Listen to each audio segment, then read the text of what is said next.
नमस्कार, मैं हूं doctor Harish Dodeja, director nephrology and kidney transplantation, Fortis hospital, मुगलनर, Kalyan. What are the first signs of diabetic kidney disease? ये जानना बहुत जरूरी। डायबिटीज आपके किडनी को जिस दिन से चालू होता है उसी दिन से किडनी को तकलीफ पहुंचाने को शुरू करता है। लेकिन किडनी डायबिटीज की वजह से डैमेज हो रही है, ये हमें बहुत लेट समझता है। इसलिए ये बहुत जानना जरूरी है कि हम इसको कैसे पकड़ सके जल्दी। तो डायबिटीज़ आपके किडनी को हाई शुगर की वजह से डैमेज करने को शुरू करता है और पहले वो आपके किडनी को में हाइपरट्रोफी और हाइपरफिल्ट्रेशन डैमेज करता है, जिससे आपका यूरिन आउटपुट बढ़ता है और आपका एक्चुअली क्रिएटिनिन कम होता है। तो ये हमें पता नहीं चलता है क्योंकि ये मॉलिक्यूलर लेवल, सेलुलर लेवल पे होता है। जो लक्षण हमें पहले दिखता है वो है पेशाब में झाग आना, क्योंकि डायबिटीज़ किडनी को प्रोटीन लीकेज से डैमेज करता है। तो जैसे ही प्रोटीन लीकेज शुरू होता है, आपके पेशाब में झाग आना शुरू होता है।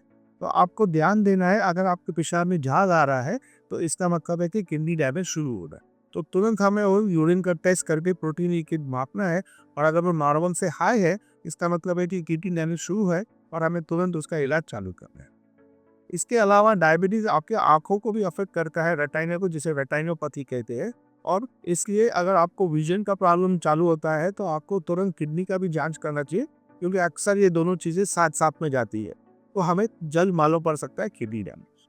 लेकिन इस सबसे इम्पोर्टेंट है जो रिकमेंडेशन है कि जिस दिन से आपको डायबिटीज है उस दिन से आप हर साल आंख के डॉक्टर को और किडनी के डॉक्टर को दिखाना चाहिए। प्रोटीन लीकेज के लिए टेस्ट करना चाहिए, आंख का जांच करना चाहिए, ताकि आप उसको जल्द से जल्द पकड़ सके और इलाज चालू रख सके। क्योंकि एक बार किडनी डैमेज चालू होता है तो वो रिवर्स नहीं होता है, वो स्लो डाउन हो सकता है। तो हमें उसे रोकना है, और अगर हमें उसे रोकना है तो उसके लिए जो राइट चीज़ें हैं, जैसे हम कुछ बीपी मेडिसिन यूज़ करते हैं जो प्रोटीन लीकेज कम करता है। जैसे डायबिटीज़ कंट्रोल का गोल होता है, बीपी का गोल होता है, प्रोटीन लीकेज का गोल होता है। अगर वो अचीव करते हैं तो हम डायबिटिक किडनी डिजीज को प्रोग्रेस करने से रोक सकते। द गोल्स आर कि आप HbA1c, जो ग्लाइकोसिलेटेड हीमोग्लोबिन होता है, उसको 7 के आसपास रखिए। ब्लड प्रेशर को हर समय 130-80 के आसपास रखिए। प्रोटीन लीकेज को आप जितना हो सके 500, दिन में 24 घंटे में जो प्रोटीन है, या अगर एल्ब्यूमिन आप मापते हैं तो उसको क्राइटेरिया के हिसाब से कम रखिए। तो ये अगर आप करेंगे तो आपकी किडनी डिजीज का प्रोग्रेशन रुक जाएगा या तो स्लो हो जाएगा, और डायलिसिस की नौबत बहुत बहुत बहुत टाइम के बाद ही आ पाएगी अगर आप ये सब चीज़ें करते हैं। Thank you.